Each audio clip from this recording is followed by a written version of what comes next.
them. Sizzle, sizzle, sizzle. What are your 3 things? And you know he has an opening because you saw earlier in the day on Indeed.com that he has an opening in your position. What are your 3 selling points? You only have 30 seconds. How are you going to sell yourself? One of the things that I emphasize in writing resumes is that I call it front loading.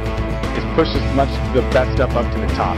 There's a term out there, you're CEO of Me Incorporated. So you're CEO of a company. How are you going to market that out? What is your product? Your product is yourself.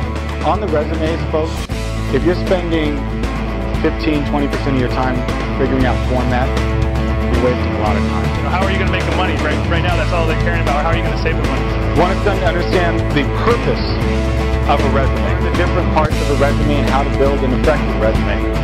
These are my future benefits. This is how I can save or make you money. And this is one of my greatest accomplishments in my career. To have all that clear and concise in your personal brand, and you're able to communicate that out. The unemployment rate is at 10%. What does that mean?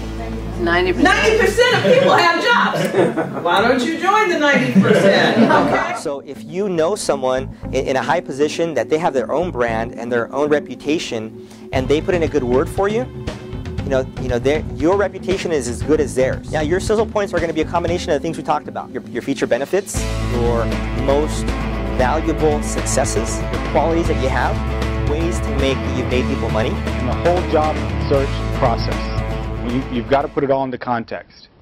The resume is only, most people, and Ian talks about this in networking, most people find their job through who they know.